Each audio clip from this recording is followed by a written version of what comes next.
Ah, I've almost forgot this last problem we wanted to do.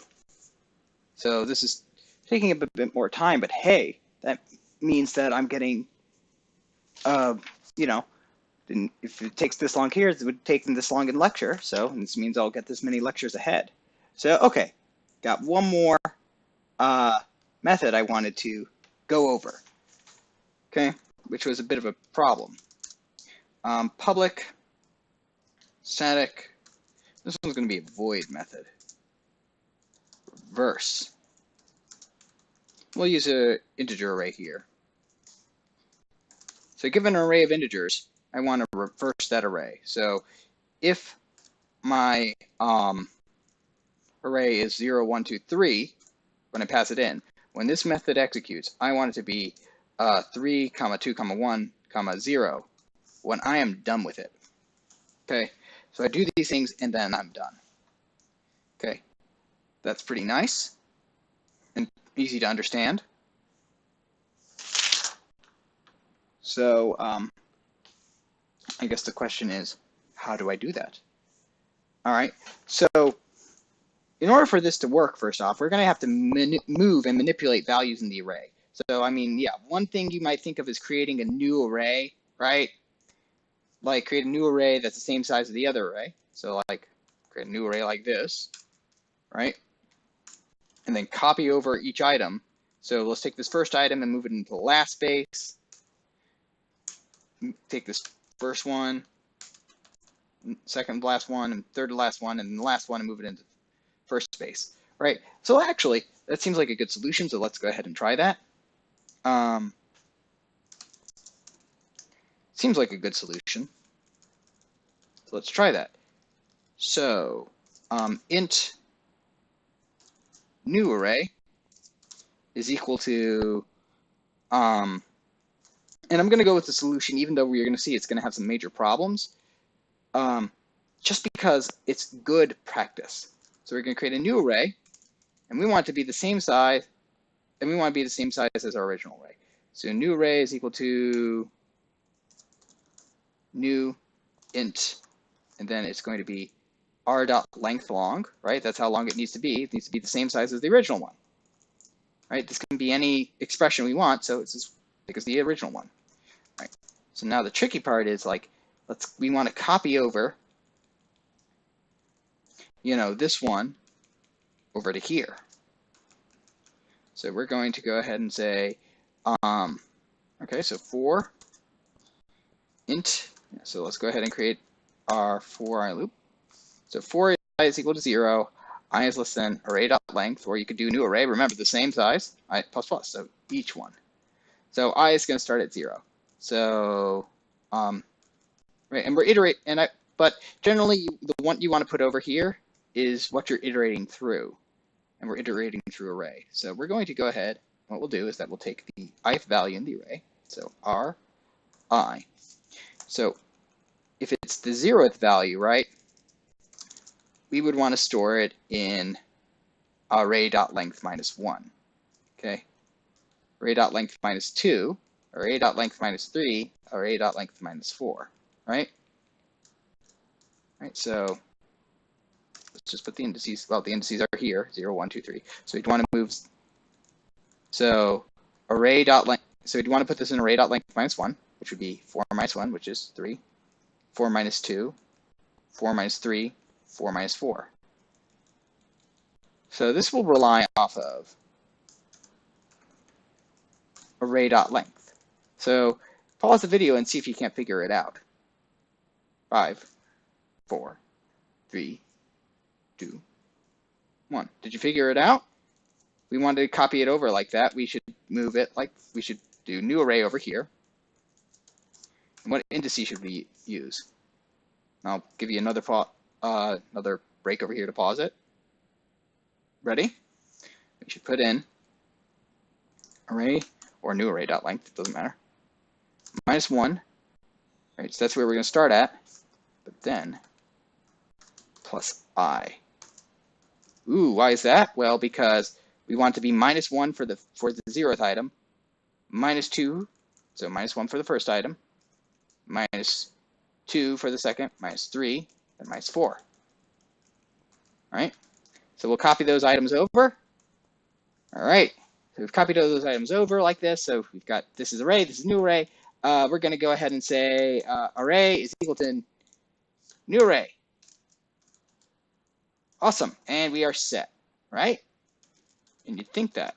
But of course, when I say things like that, it's facetious, and the answer is no. But it's not, because our logic with moving stuff over is wrong. So int array is equal to 0, 1, 2. Let's just use our example.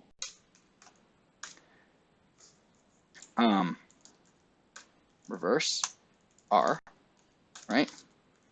System.out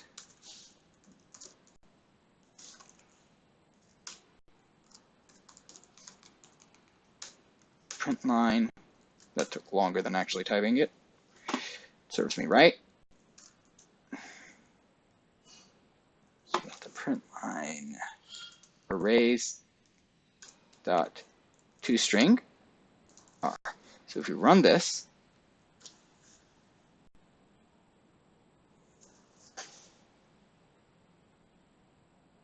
didn't change. Okay, so did I get something wrong? So I'll print this out over here. Print it out, right? Use print statements to debug it. And generally you want to comment it out when you turn it in or you're ready to demo, because otherwise it's messy. Right? So run it. So it says, oh, hey, right? We started like this. So this first one's this. Second one is this. Right? So swapping them seems to have worked, but what happened over here? Why didn't it print out? Okay, well, over here, I've got, so it's because we're printing out the values, but printing out the, well, it's because we, it has to do with the fact that we didn't actually change the one over here. So let's go ahead and print these out, and this might elucidate some matters. I like that word, elucidate. It makes me sound smart.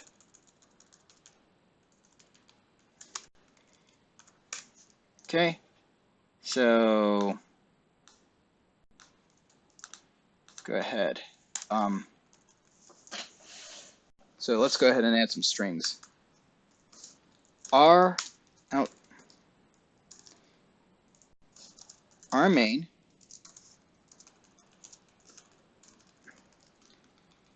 so here R main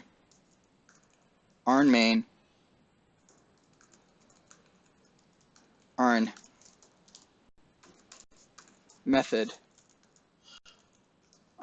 and see if you see, and let's see if you figured out where we've gone with this.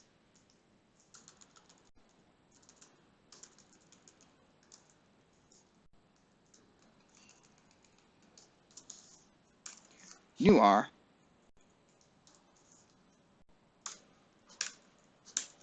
bit too enthusiastic of a pirate there.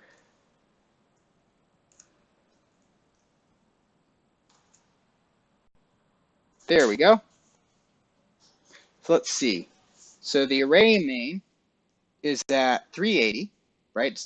This array was created and its memory location is at 380. Then in the method, right?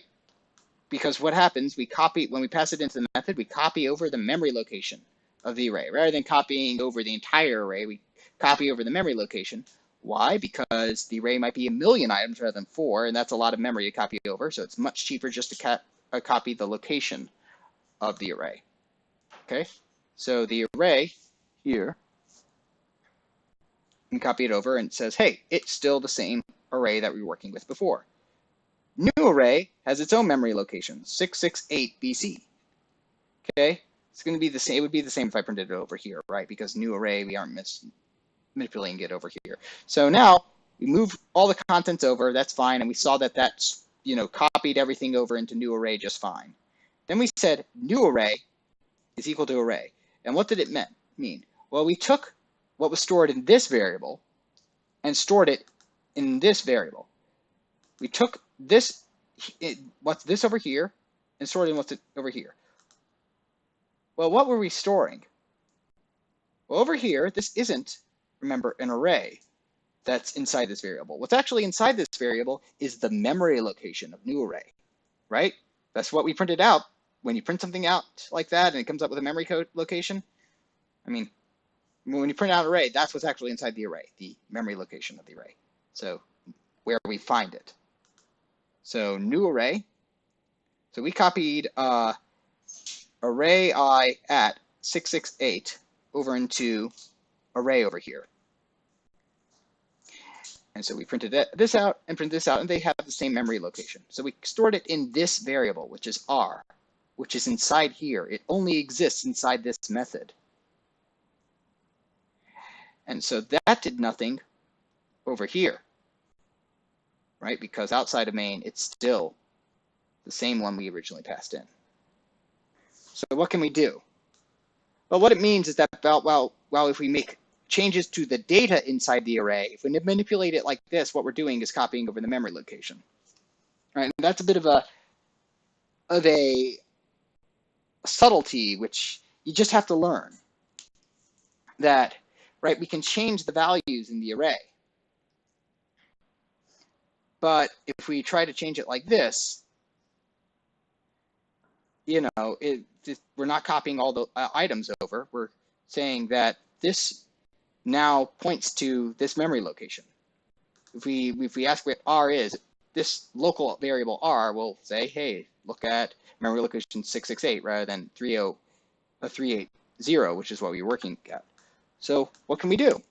Well, one easy solution in this case is, well, let's take this, and rather than doing something like, let's not be clever about this. Let's just do something simple.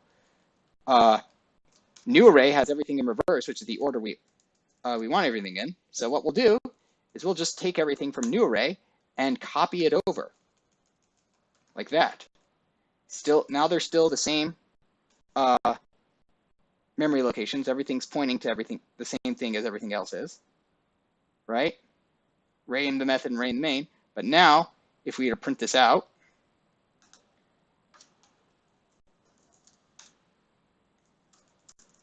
toString,